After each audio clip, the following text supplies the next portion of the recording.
Welcome back to GSMCloud. In this video, you'll learn how to create a flow that'll detect if the water level is too high. This will be rather simple, and you can use the timestamp in the description to jump around as you see fit. Okay, let's get started.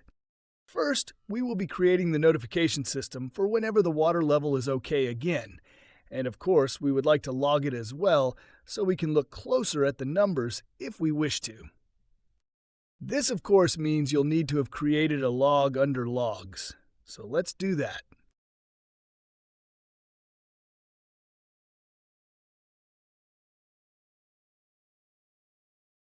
Now we can select the log and move on to the next part.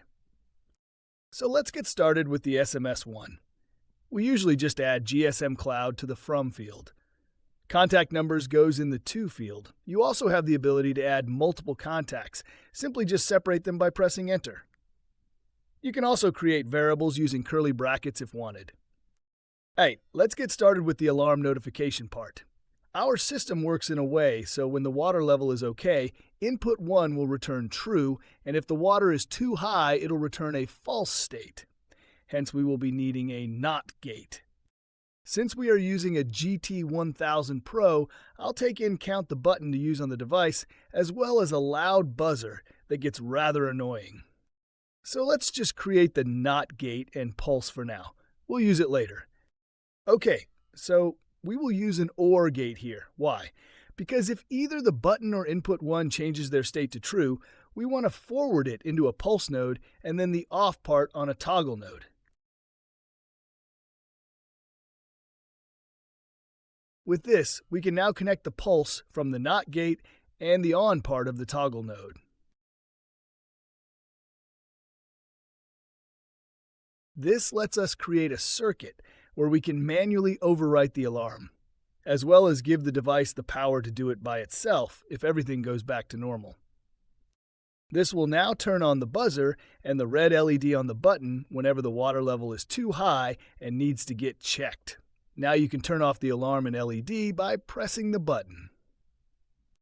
Now let's get started with the part of the system which will notify us about any alarming states. Here we'll do like before, use a log node and an SMS node.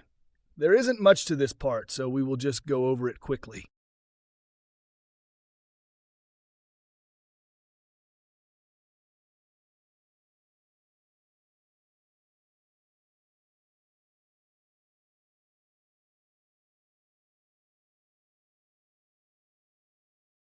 Okay, now we can get started on creating the last part, which is to check if we have power on the device or not. There is a little battery inside each device, which lets it send the last bit of data before it shuts down due to power loss. Then we will create one last bit here, which is just to check if the signal is all right. We usually want it between 10 to 30 for it to be considered good. And of course, to check when it was last updated. You could make a little time system that would send you a message if it hasn't sent any data within X time, but it will not be covered in this video. Now that you have finished creating your flow for your water alarm system, you can now test it out by simply moving the floater up so you can hear something hit the location of where the cable is attached.